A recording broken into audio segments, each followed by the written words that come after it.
Vauxhall, PMR Vauxhall has a Crees in their driver lineup. In the fact we've got Michael Crees, wordplay. There'll be more wordplay coming in as well. It's great.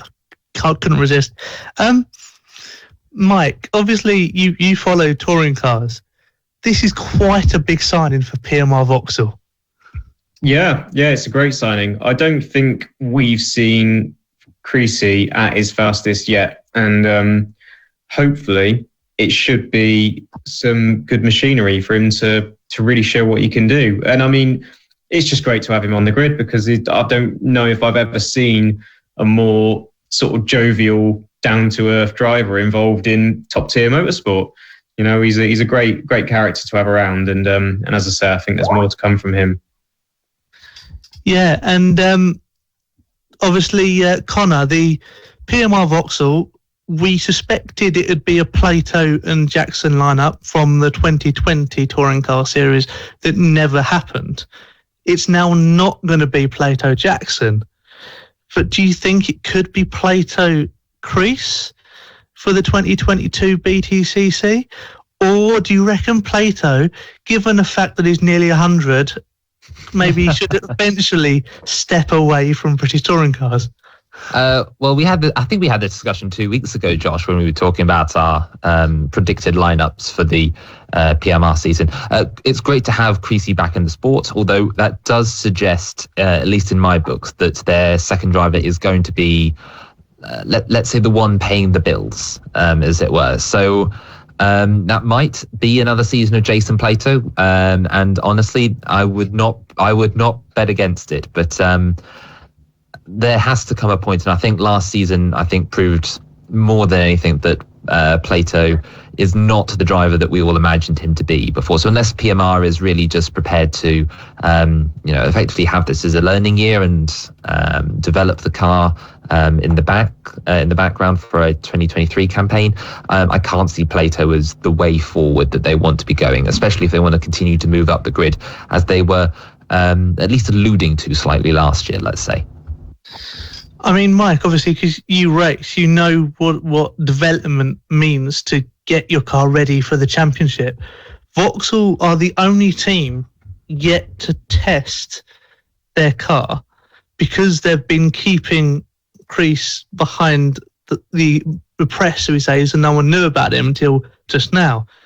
Do you think this plan will really hold them against someone like BMW who's done? I mean, they just clocked another 100 miles of testing yesterday.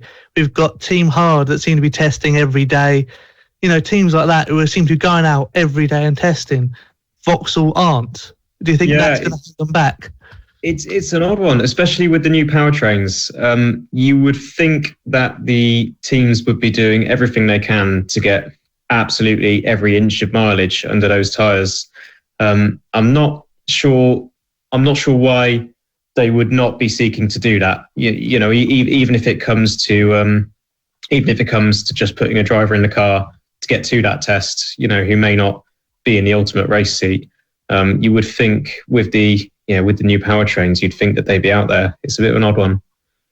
It is, yeah. It's a very odd one, and I mean, they might have done testing and just no one has spotted them, but everyone else has been spotted. So it seems a bit of an odd one that in this day and age, no one has spotted a Vauxhall Astra driving around a racetrack somewhere that looks a bit like a PMR one. Another driver that's managed to pick up a seat is Tom Chilton, who signed for his 100th different BTCC team in his touring car years. He's obviously he's been racing touring cars since 2002. I wouldn't even dare to count how many teams he's been with. I think I counted up to 12 different teams, and I think that's about right. Connor, obviously, Accelerate, great season last season. Obviously, we've got this new powertrain, new era touring cars. Yeah. Do you think this is a good way to go with Chilton, who struggled, we've got to admit, with the BMWs last season? Sure, but I think Chilton has proven that he's still a front-running competitor. I think we're all forgetting that 2018 season that he had with Team Shredded Wheat that was fantastic. I know he only won that one race in Knockhill, but his consistency throughout the season made him easily the best of the non-top two that season. And I think that is really sort of understated when you look at some of the teams he races for. He didn't get on last season, as you say, with the Ciceley Motorsports car, but that's really got to be an exception. You look at his form; he's consistently getting poles every single year, other than last year. Chilton has still got to be considered one of the top drivers in touring cars, and so I don't see why he shouldn't be, at least he should be, considered a major part of Accelerate's movement up the grid.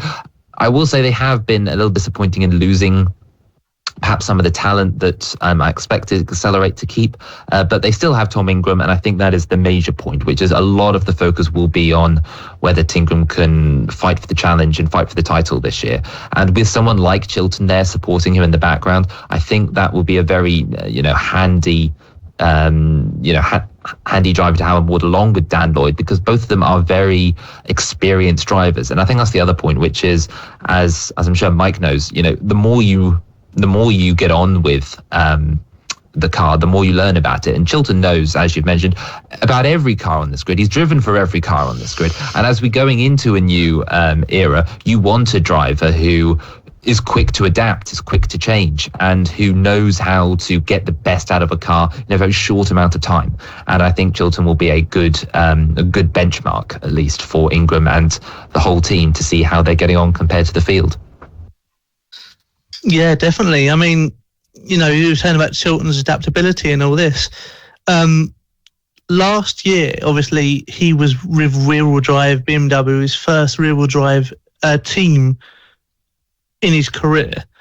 Would you, Mike, see his rear-wheel drive venture as a failure, or was it more to blame for Ciceley having an undeveloped car? Yeah, I feel a little bit for anyone who is driving a Ciceley car, because to the untrained eye, it's the same shape as the West Surrey racing cars. So why isn't it just as fast? And that's not quite the way it works. So it can be very deceptive. And I think Adam Morgan's an unbelievable peddler as well, which isn't going to help, trying to make that car look good. Whether you call it a failure, I don't know.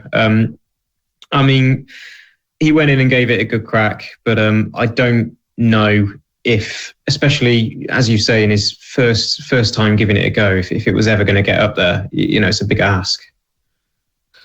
Yeah, and I mean, we're going to stick with Ciceley because obviously they've announced a new driver, and as it says on the screen, they've taken a gamble with George Gamble. And the reason I say this, because George Gamble is a massive rookie. He's come out of pretty much the lower motorsport ranks and has come out, and he's now driving a hybrid BMW in the British touring cars.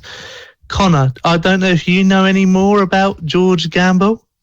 I think it's a little bit harsh on the guy to say that he's come from the lower ranks of racing. I think some of the Porsche guys would be a little bit upset with you on that side. But he was third in the Carrera Cup GP standings last year, and he's successfully been racing in the Porsche categories for some time now. He was laid off from racing at the back end of last year, which is why he's been available for these drives. But I'm fully confident he can make the step up to touring car racing. He's in even a couple of years back, he was winning the GT5 Challenge, which is which has a lot of crossover with how some of the front wheel touring cars are based nowadays. But yeah, it'll be a case of, say, how quickly we can adapt. George Gamble, for those who might be ringing in the back of their heads about the name, is the older brother of Tom Gamble, who was a former BRDC award winner. But we'll have to see how George gets on with this. He's still 25. He's still very young. He knows what he's doing. and I think he started to prove his success in the Porsches and in the lower leagues, as you say. So it will be interesting to see how we can make this step across. And I have full confidence that he will be he'll be, front running within a couple of years. But for the time being, we'll just have to take it easy. Don't give too many high expectations to a rookie and all that. I mean, to give him his credit, Ciceley Motorsport have been helping him out. I mean, he has just recorded another 100 miles in the BMW 1 Series hybrid car, which they've been testing with, because obviously they don't want to test too much on the new 3 Series hybrid. So there is probably a little bit of difference between the two cars. But, if you, as a rookie coming into touring cars, if you can get these 100-mile runs coming in, surely that's going to put you in a decent stead when it comes to the first race, Mike. I think I wouldn't want to be in a position of being on my first ever British touring car grid, looking left and right and seeing the names that are on that grid at the moment. I don't know if anything can prepare you for that. Even if you're on top of the car, that's still, it's a hell of a place to be.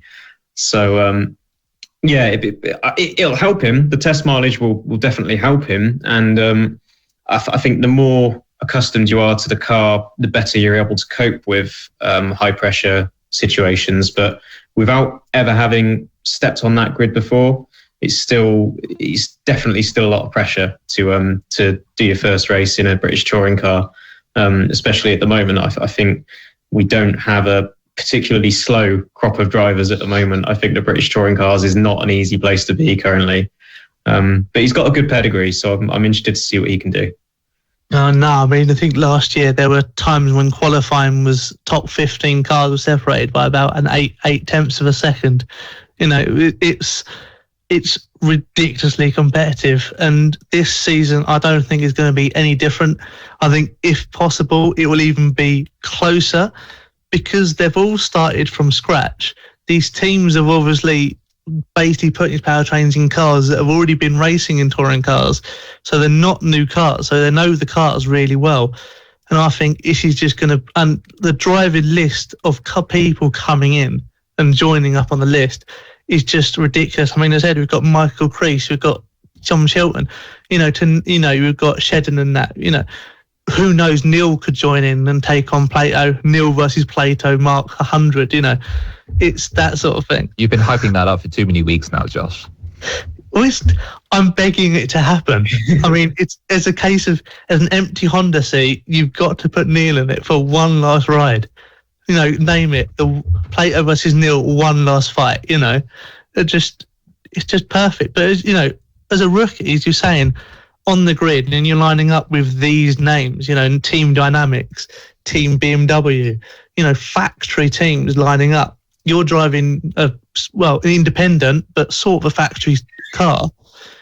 And you've got to be thinking, wow, okay, it's got to be so daunting to sit in there.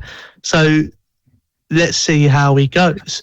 BTCC also released some incredible news for fans, and that is the media day is back with fans on the 13th of April at possibly the best circuit to have a pre-season test.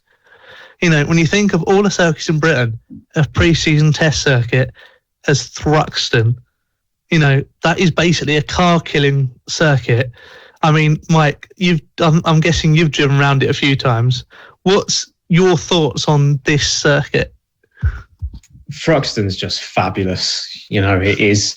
It's the worst kind of mechanical torture. It definitely is. I've never known a circuit harder on tyres. What Thruxton can do to a set of rubber is like nowhere else. But it's just a fabulous track. The bottom of the circuit through Goodwood and Church, and people wouldn't believe actually how blind that is in a racing car when you're sat low. Both of those corners, I mean, Goodwood just goes on forever, but you've got to spot the exit and commit to it about 10 minutes before you get there. at 100 mile an hour. And Church, even in a rubbish old Jag like mine, that's 120 mile an hour blind apex. That's what racing's about. That's a proper test. It's brilliant. Yeah, and I mean, these touring cars, you'll probably be doing 130 plus mile an hour through there. You know, they'll be getting up to 150 coming up to that final chicane. The only issue I have with this, and you can shout me down in a minute, Connor. I will. Right. Immediate day at Thruxton. Silverstone, for example, has lots of availability for lots of fans to see the whole circuit. Brands Hatch, same thing. You know, Donington Park, most of that circuit you can access. Thruxton, you can't. Thruxton is very limited on fans available tickets, as well as seating area and viewing areas. So is this wise to have a launch day of such a huge season and such a huge championship at what is basically one of the lowest populated tracks, lowest populated races? I think the point here is that while the media day is always a great excitement for a lot of fans, it is not the most well-attended event of the season for perhaps obvious reasons. You know, the race weekends are more exciting. Thruxton provides as many fan seats as it needs to provide, I think is the best way to put this. If you are a dedicated BTCC fan and you want to go see racing, absolutely go along to Thruxton. You will have a great time. There'll be a lot of good cars. But at the same time, it is still a test. There's no hard racing going on, and you know the casual fan isn't going to buy a ticket just to go down there. So yeah, sure, I'll admit there isn't a lot of viewing, but at the same time, there doesn't need to be an exceptional amount of viewing for what is essentially a test day. I will say though, I'm very intrigued and perhaps impressed at the BTCC for doing effectively the opposite thing of what Formula One does going into a new era, because we've seen probably a lot of people have probably seen that the first test last week at Barcelona had no fans, no one's allowed there. You know, they had basically no lap times recorded other than privatized laps, and the BTCC has done completely the opposite. They've opened it up. They've said, right, here's a media day, here's fan tickets, come along, and as you mentioned, they're doing it at the circuit that can kill the cars the easiest. You know, if there's any circuit you don't want to bring your absolute brand spanking new front wheel drive or rear wheel drive car to, it's Thruxton. But at the same time, though, perhaps this is the best way to introduce the cars, because if you're a new team and you don't know where your limits are, take it to Thruxton. You will very quickly find your limits. There will probably be a lot of cars blowing up during that media day. I'm guaranteeing that. But at the same time, though, a lot of the teams will thoroughly need that data, because otherwise, if you took it round, I don't know, Brands Hatch Indy, on a very slow circuit, very narrow, with a lot of, less severe braking zones, let's say, then it's not going to push the car to its limit. It's not going to show you where the car could break down. And I think the one thing BTCC doesn't want as a marketing perspective is to have these cars arrive at the first race of the season, second race of the season, and because none of the teams know where the limits are, the cars just blow up. And so you ruin the racing. So you might as well ruin the test day before you get to any of the proper racing later in the year. Yeah, I can see your point there, and that is a very good point. It will be interesting to see how these cars will do at testing, because obviously they've gone out and tested around Silverstone, but also it's a huge opportunity for Thruxton, because Thruxton isn't like Silverstone. It's not like Brands Hatch. Thruxton doesn't hold that many race events. And I would say BTCC is by a long way its biggest event of the year. So to hold the BTCC, not only two race weekends, but a media day as well, this will be huge for Thruxton's future. Connor? Yes, and I think it's a big show of how the BARC is really continuing its stranglehold on the BTCC. And I know that probably sounds quite, quite pointy of me. That's not meant to be like that at all. But when you've got a series of prestigious as touring cars, and you've got a circuit that the BARC owns, you might as well utilize it. And a lot of the teams are based in the middle of the show or down south, and I'm sure there are other reasons. I know, MSV prices may be up, for example, and obviously with circuits, becoming very centralized in their control nowadays, it's probably nice for touring cars to not be able to, not be able to travel up and down the country, and you have a solid base for them. And if Thruxton is that solid base, then that's where they'll base themselves. It's not like any of the teams are based too far from there anyway. Yeah, and just a final point, and it's probably one that a lot of people would have picked up on. We're seeing all these driver launches. We haven't seen one from BTC Racing yet. 13th of April is just over a month away. There are 4 seats available at BTC Racing. If they haven't confirmed any drivers, they're a team that has been seen testing, but no one knows who's testing the car. Surely this is not the best for them. Surely you should be starting to announce your driver lineup so you can get focused. Or Mike, would you say they already have their drivers all set, and it is just they're keeping out of the media, getting on with their own thing, and it's just gonna be like media day, here we are, we've been testing all winter, we knew who our drivers were from January, here we are, and we're going to take you down, and you are going to underestimate us? Yeah, there's a few names that I'd be very surprised not to see in that car next year, the obvious ones. And I'm sure they must have that sorted. It's too late for them not to have a concrete idea of what they're doing. And unless the only reason I can think that for any sort of real tumultuous goings on there is if the team has had some sort of financial peril that they haven't disclosed that has meant that they can't necessarily go with their established fast drivers who, may or may not have been in the car already. And they've had instead to look for other financial options. But I don't think you take on 4 TBLs unless you're financially secure. I think BTC are far more sorted than it would seem, from the outside, for them not to have announced their drivers. I'm sure it's all in place. Yeah, because as well as their 3 cars from last year, they have actually taken on one of Team Dynamics' cars from last year, because Team Dynamics has obviously got a whole new batch of Hondas. So that's where that's come from. And, it will be, as you said, you sort of hope that they're testing, the drivers all know who they are. They've just been told not to say who they are.